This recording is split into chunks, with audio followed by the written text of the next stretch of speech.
जय हिंद दोस्तों, फिर से स्वागत है एक बार आपका अपने YouTube channel exam point with के में। आज मैं लेके आया हूँ एसएससी एमटीएस 2023 जो हमारा एग्जाम होने वाला है अप्रैल में। उससे रिलेटेड जो 2022 में हमारे पेपर हुए थे, प्रीवियर पेपर सॉल्व करने वाले हैं। इससे आपको ये अंदाज़ा हो जाएगा किस प्रकार से हमारा पेपर आता है। जो सेट हमारा ये है 5 जुलाई फर्स्ट शिफ्ट का है। तो स्टार्ट करते हैं बिना कुछ देरी के। अगर आपने प्रीवियर के सारे पेपर भी हल कर लिए तो आपका सिलेक्शन बिल्कुल जो है क्वालिफिकेशन है, क्वालिफाई कर लेंगे पहले एग्जाम को, जो फर्स्ट एग्जाम आपका अप्रैल में होने वाला है। तो आज का हमारा पहला क्वेश्चन है, समबाहु त्रिभुज के आकार की प्लेट के एक कोने की एक बकरी 10.5 मीटर लंबी रस्सी से बंधी हुई है। त्रिभुज के उस भाग का क्षेत्रफल ज्ञात कीजिए जिसमें बकरी चढ़ जाएगी। देखो, प्रत्येक भुजा कितनी है? 16 सेंटीमीटर की। ठीक है, मान लो हमारा ये एक समबाहु त्रिभुज हो गया। ठीक है, इस प्रकार से हमारा समबाहु त्रिभुज हो गया। मान लो हम बकरी को यहाँ पे बांधते हैं, ए बी सी, सी पे बकरी को बांधते हैं। तो हमारा ये इस प्रकार से चलेगी भाई। जो ये चढ़ती है, कितनी मीटर लस्सी है? 10.5 मीटर। अब हमें ये बताइए समबाहु त्रिभुज क्या होता है? जिसकी तीनों भुजाएं क्या होती हैं? बराबर होती हैं, और तीनों कोण बराबर होते हैं। और समबाहु त्रिभुज के कोण कितने कितने के होते हैं? 60 अंश, 60 अंश और 60 अंश। अब देखो, इस प्रकार से अगर हम ये व्रत पूरा करेंगे, इस प्रकार से हमारा ये व्रत पूरा हो गया। इस प्रकार से हमारी त्रिज्या कितनी हो गई? 10.5। अब ये हो गया एक त्रिज्यखंड। हमें पता है त्रिज्यखंड का क्षेत्रफल कैसे निकालते हैं। जो हमारा त्रिज्यखंड का क्षेत्रफल हो गया, कैसे निकालते हैं? क्या फॉर्मूला होता है? थीटा बटे 360 पाई आर स्क्वायर। अब थीटा, थीटा मतलब कोण कितना दे रखा है? 60 अंश। 60 लेंगे, लिख लेंगे। उसके बाद 360 इंटू पाई का मान 22/7। और जो हमारा आर का मान कितना है? 10.5। 10.5 इंटू 10.5। काटेंगे, जीरो से जीरो कैंसिल, 6 से 6 36। फिर 2 से काटें, दो तियाँ 6, 2 एकम 2, 2 एकम 2, 3 7 21, और 21 पंजे 10.5। गुणा कर लेते हैं, 11 गुणे इसकी गुणा कर लेते हैं, 55 25, मतलब 2 नंबर बाद। ठीक है, 55 25 हो जाएगा। 5 एकम 5, दशमलव लगा देंगे क्योंकि 2 नंबर बाद, 2 नंबर बाद पॉइंट है तो 2 नंबर बाद पॉइंट लगा देंगे पीछे से।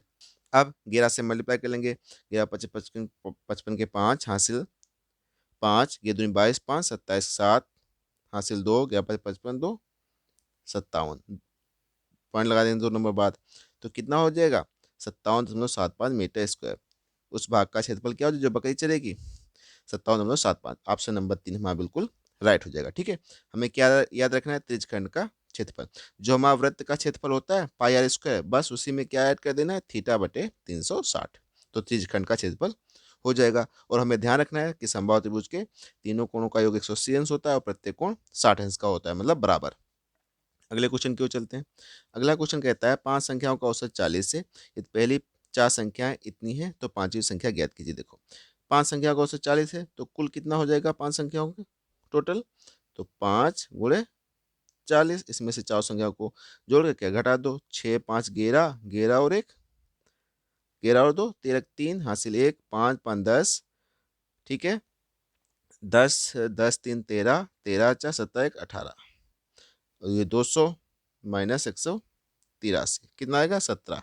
ऑप्शन नंबर 3 बिल्कुल हमारा राइट हो जाएगा। नेक्स्ट क्वेश्चन देखो, काफ़ी सिंपल क्वेश्चन आते हैं। ये खाली क्वालिफिकेशन के लिए भी आपका पेपर होगा। उसके बाद जो मेन पेपर होगा सेकेंड वाला, उसमें आएगा आपका इंग्लिश और जीके। ठीक है, जीएस जीके जो भी होगा, तो इस पे मेरिट बनेगी। ये तो खाली क्वालिफिकेशन के लिए।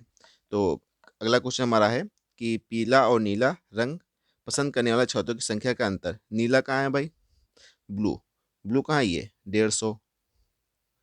उसके बाद येलो, पीला कहाँ है? ये कितने हैं? सॉरी, ब्लू है 50 और येलो है 150। कितने का अंतर इनके बीच? 100 का। तो ऑप्शन नंबर 4 बिल्कुल हमारा राइट हो जाएगा। ठीक है, नेक्स्ट क्वेश्चन की ओर चलते हैं।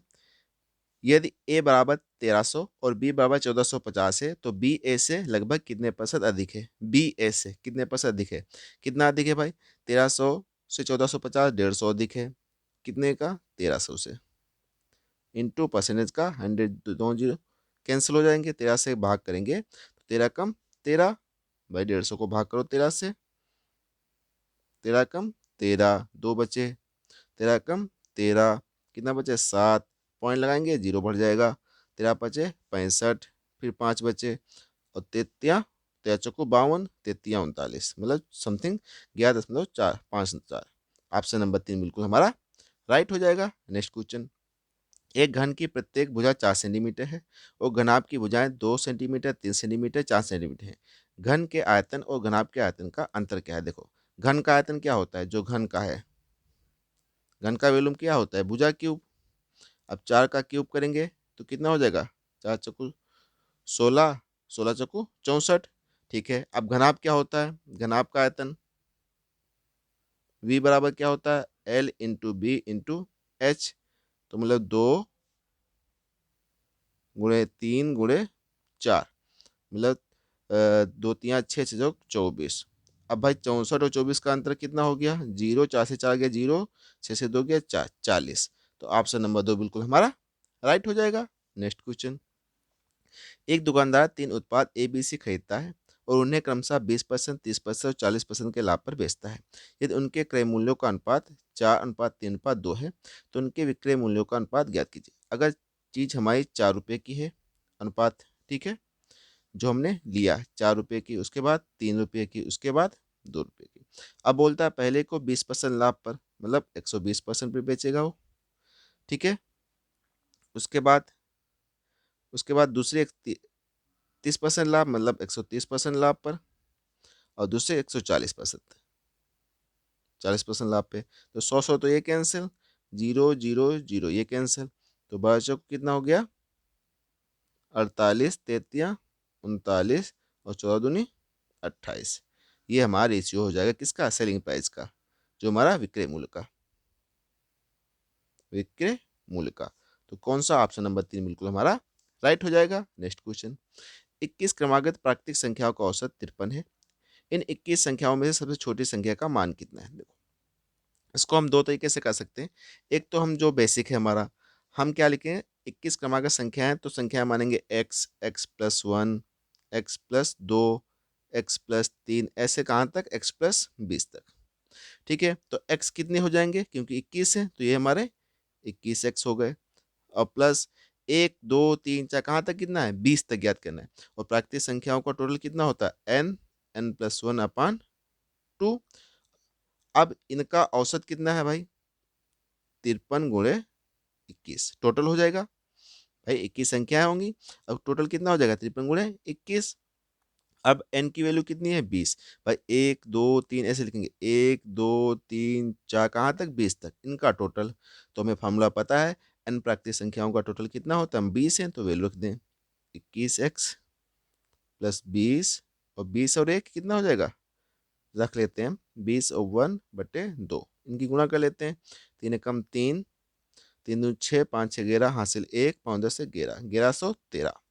तो 2 से काट दो, 10 21, मतलब 21x + 210 बराबर 1113। अब 21x इक्वल टू कितना हो जाएगा? घटा दो भाई, 1113 - 210 घट जाएगा, तो 21x इक्वल टू मिलेगा हमें 309। अब 21x इक्वल टू कितना हो जाएगा भाई? 903/21, भाग करोगे 903 को तो कितना हो जाएगा भाई? 21 से 21 चक्कू 4 बजेगा, 4 कम 4, 4 दूनी 8, 6 3, तो 3 बार। तो x वैल्यू कितनी मिल गई? में 43। क्या पूछा है? सबसे छोटी संख्या कौन हो गई? 43। ऑप्शन नंबर 1 बिल्कुल राइट हो जाएगा। ठीक है, अब इसको हम कैसे कर सकते हैं? देखो, अब इसको नए तरीके से हम कैसे कर सकते हैं? देखो, कितना संख्या देती है संख्याएं, मान लो अगर कभी भी संख्या दे रखी, मान लो औसत कितना दे रखा है, मान लो संख्याएं 21 दे रखी हैं, ठीक है, औसत 53, वो हमेशा बीच में होगा। ठीक है, संख्या जो औसत दे रखा हमेशा कहाँ होगा? बीच में, मतलब 10 संख्याएं इधर होंगी और 10 संख्याएं इधर होंगी, और 21वीं ये बीच में होगी। अब 10 संख्याएं इधर हैं तो 53 से हम क्या करेंगे? 10 घटा देंगे तो कितना आएगा? 43। तो पहली संख्या कितनी हो गई? 43। ऐसे ही आप देखो, दो छोटी संख्या ले लो, जैसे 1 2 3, इनका औसत कितना होगा भाई? औसत हमेशा कहाँ होता है? बीच में। पहली संख्या क्या हो जाएगी? 2 से 1 गया 1, अगर आगे पूछे तो 2 में 1 जोड़ दो, कितना? 3। इस प्रकार से हम निकाल सकते हैं आसानी से। ठीक है, नेक्स्ट क्वेश्चन है, एक वस्तु को बेचने पर 20% और 30% की दो क्रमागत छूट दी जाती है। वस्तु के अंकित मूल्य और उसके विक्रय मूल्य पर अनुपात क्या है? देखो, अंकित मूल्य मान लेते हैं हम 100 रुपये। अंकित मूल्य मान लिया हमने 100 रुपये। ठीक है, अब 100 पे 20% की छूट देगा तो वैल्यू कितनी बचेगी? 80% की। 30% की फिर छूट देता तो वैल्यू बचेगी 70% की। जीरो, ये 100 कैंसिल, ये दो जीरो, ये दो कैंसिल, 8×7=56। अब अंकित मूल्य कितना था? ये था अंकित मूल्य। छूट देने के बाद ये हमारा हो गया विक्रय मूल्य। ठीक है, ये हो गया हमारा विक्रय मूल्य। क्या पूछा? अंकित मूल्य विक्रय मूल्य में अनुपात 100:56। 4 से काट दो, 4 दूनी 8, 4 पंचे 20, 4 कम 4, 4 चौको 16। तो अनुपात आ गया 25:14 का। ऑप्शन नंबर 4 बिल्कुल हमारा राइट हो जाएगा। अगला क्वेश्चन हमारा है, पी एक कार्य का 1/2 भाग 10 दिनों में पूरा कर सकता है कि उसी भाग का 1/5 भाग 5 दिनों में पूरा कर सकता है? दोनों एक साथ मिलकर इस कार्य को कितने दिनों में पूरा कर सकते हैं? काफी इंपॉर्टेंट क्वेश्चन है। ठीक है, ये आपका एसएससी जीडी में काफी बार पूछा जा चुका है और एसएससी एमटीएस में तो पूछा गया है। तो पी एक कार्य का एक वर्ग का 1/2 भाग कितने दिन में करता है? 10 दिन में। अब पी एक वर्ग को कितना करेगा, कितने दिन में करेगा? 20 दिन में। ठीक है भाई, क्योंकि आधा भाग 10 दिन में तो पूरा भाग 2 दिन में हो जाएगा 20 दिन में। क्यों ऐसे ही? एक वर्ग का 1/5 भाग 4 दिन में करता है। अब क्यों एक वर्ग पूरा? भाई 1/5 भाग 4 दिन में, तो पूरा वर्ग कितना? 20 दिन में करेगा। पी करता है 20 दिन में। क्यों करता है 20 दिन में? दोनों एक साथ मिलकर भाई एलसीएम तो 20 ही हो जाएगा, कैपेसिटी एक एक हो जाएगी, तो दो की कैपेसिटी से 20 काम करेंगे तो कितने दिन में होगा? 10 दिन में। तो ऑप्शन नंबर 3 बिल्कुल हमारा राइट हो जाएगा। ठीक है, नेक्स्ट क्वेश्चन। ये 10 पुस्तकों का मूल्य 250 है तो 15 पुस्तकों का मूल्य, देखो सिंपल सा क्वेश्चन दे रखा है। एक पुस्तक का मूल्य की देखो 10 पुस्तक का मूल्य कितना दे रखा है? 250। तो 15 पुस्तकों का मूल्य क्या हो जाएगा? 250/10 × 15। एक एक नियम से लगा देंगे, जीरो जीरो कैंसिल, 15×5=75, हासिल 7, 15×2=360, 37, 375 रुपये। ऑप्शन नंबर 4 बिल्कुल हमारा राइट हो जाएगा। अगला क्वेश्चन है, यदि ब्याज वार्षिक रूप से संयोजित किया जाता है तो 24,000 पर 10% वार्षिक ब्याज की दर से 2 वर्षों के चक्रवृद्धि ब्याज कितना होगा? देखो, दो तरीके आपको बताएंगे। एक तो बेसिक होता है, आप क्या करेंगे, ए इक्वल टू लिखेंगे P1+R/100⁴ ए निकाल लेंगे यहाँ से ऐसे 24,000 1+10/100⁴, जीरो जीरो कैंसिल हो जाएगा, ये हो जाएगा 24 × 11 10 × 10, दो जीरो कैंसिल।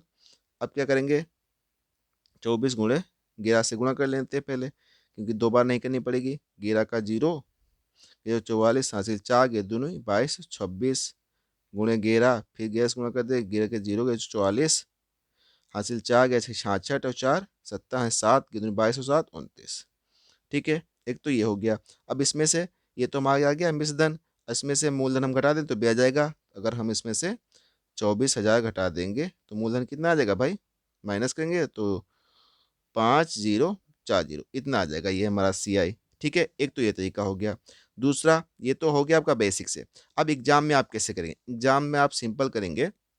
देखो, 10% की दर है, 2 वर्ष के लिए कितनी हो जाएगी? हमने बताया है, इसको क्या कर देना है?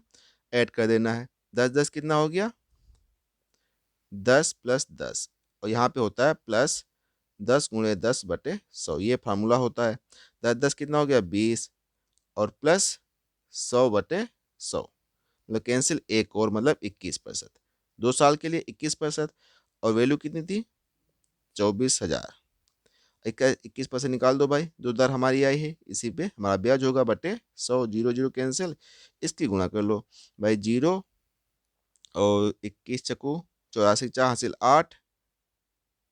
ठीक है, 21 दूना 42, 42 8 50, ये देखो 5040। ऑप्शन नंबर 3 बिल्कुल हमारा राइट हो जाएगा। ठीक है भाई, इसको हमें याद रखना है। 2 साल के लिए कितना होता है? 21% ब्याज हो जाएगा 2 साल के लिए चक्रवृद्धि ब्याज में, बस इसके सीधे मल्टीप्लाई कर देना है। ठीक है, आंसर हमारा आ जाएगा। ये हमारा होता है एग्जाम में, जैसे आप एग्जाम में करेंगे।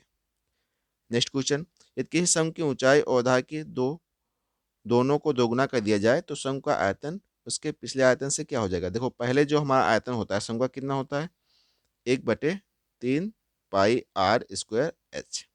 अब बोलता है 1/3 पाई आर। अब बोलता समूह की ऊंचाई और आधार को दो गुना, तो मतलब 2r का स्क्वायर और 2h।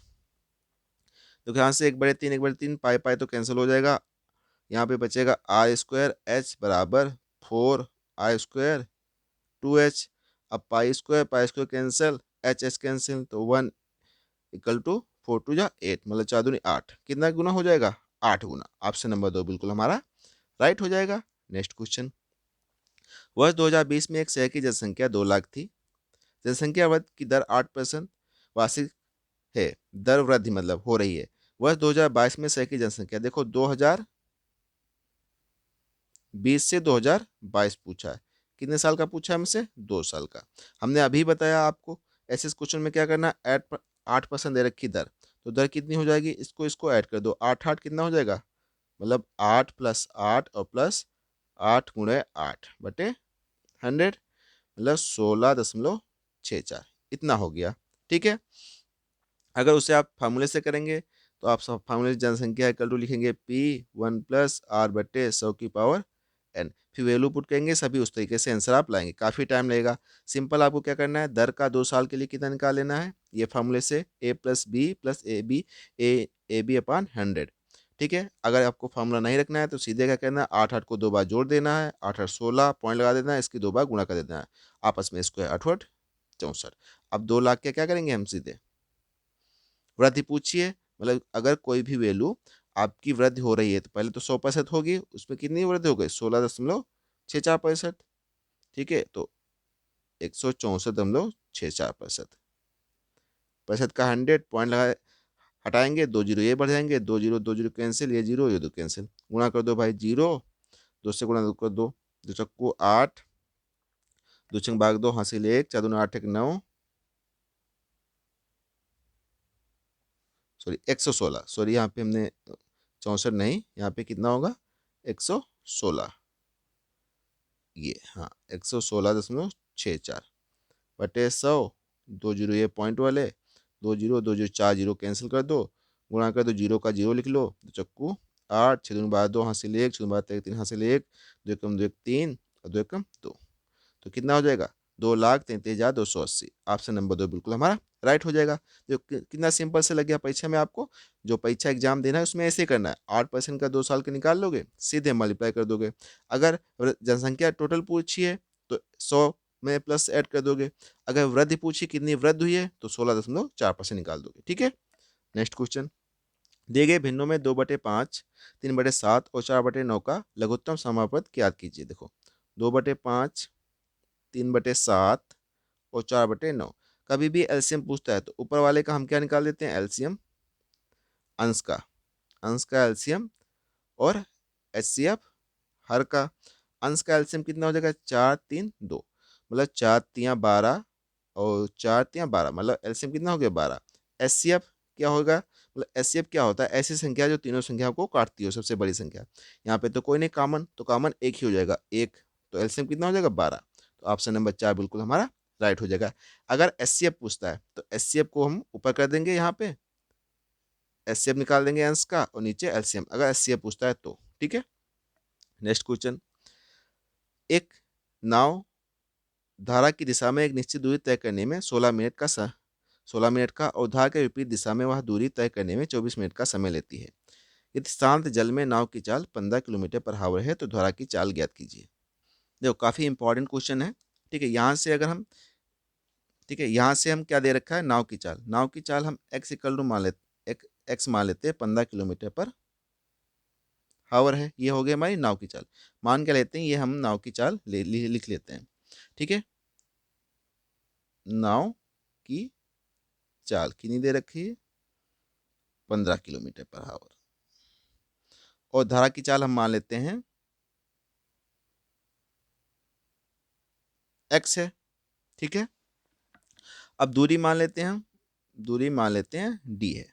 ठीक है, अब दूरी d किस चाल से चलेगा भाई, जो दूरी ये हो धारा की दिशा में, धारा की दिशा में चलते हैं तो हम क्या लिखते हैं, नाव की चाल और प्लस धारा की चाल, तो 15 और प्लस x कितना मिनट लेती है भाई, तब 16 मिनट लेती है। ठीक है, उसके बाद दूसरी सिचुएशन में वही दूरी सेम चलता है विपरीत दिशा में, मतलब 15 माइनस एक्स, तो कितना टाइम लगता है, 24 मिनट लगते हैं।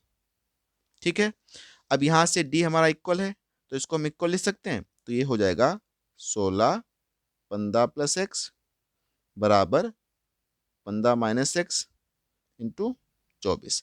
ठीक है, यहाँ पे क्या करना है, देखो दूरी बटे चाल बराबर समय, यही होता है फॉर्मूला, दूरी बटे चाल बराबर समय बराबर समय।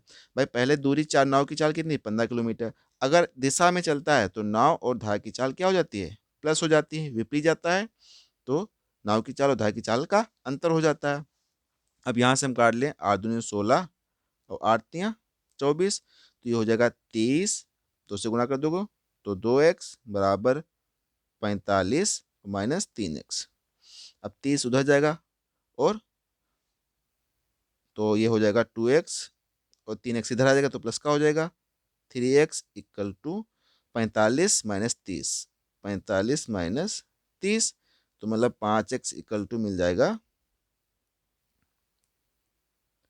15, 5 से काट दो, 5 तियाँ 15, x बराबर 3, जो हमारी धारा की चाल हो जाएगी 3 किलोमीटर प्रति हावर हो जाएगी। ठीक है, नेक्स्ट क्वेश्चन, दो पाइप डी और ई अकेले अकेले एक टंकी को क्रमशः 26 और 78 में घंटों में भर सकते हैं। ये दोनों पाइप एक साथ खोल दिए जाते हैं तो टंकी को भरने में लगने वाला समय ज्ञात कीजिए। सिंपल सा है, डी हमारा करता है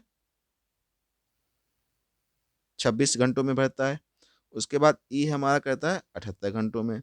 इनका क्या निकालेंगे, एलसीएम कितना हो जाएगा भाई, 3 78 मतलब 3 26, तो 78 ही हो जाएगा एलसीएम। ठीक है, तो 26 से 78 को भाग देंगे कितनी बार जाएगा, 3 बार, तो डी की कैपेसिटी 3 हो गई, ई की 1, मतलब काम कितना है हमारा, मतलब 78 भरना है कितनी कैपेसिटी से, ये 4 की कैपेसिटी से, तो इसको 2 से कर दो भाग, दूना 4, दूतियाँ 6 हो गया, ये दुनाम 18, तो जगह 2 से कर दो तो क्या आएगा, 2 कम 2 दुनाम 18, और 18 एक 19 मतलब 1 बचा और बटे 2 घंटे, मतलब 19 सही 1/2 घंटे लगेगा टाइम। ऑप्शन नंबर 3 बिल्कुल हमारा राइट हो जाएगा। ठीक है, नेक्स्ट क्वेश्चन, 140/9 मीटर पर सेकंड की चाल से गतिमान एक ट्रेन 27 सेकंड में खंबे को पार करती है, ट्रेन की लंबाई ज्ञात कीजिए। देखो कभी भी अगर एक खंबे को कोई ट्रेन पार करेगी, ठीक है, वो अपनी दूरी को ही पार करेगी। ठीक है, तो ट्रेन की दूरी हो गई x मान लेते हैं, तो चाल बराबर क्या होता है, दूरी बटे समय। भाई चाल बराबर दूरी बटे समय, तो चाल कितनी है भाई, क्या होता है देखो लिख लो पहले, चाल बराबर दूरी बटे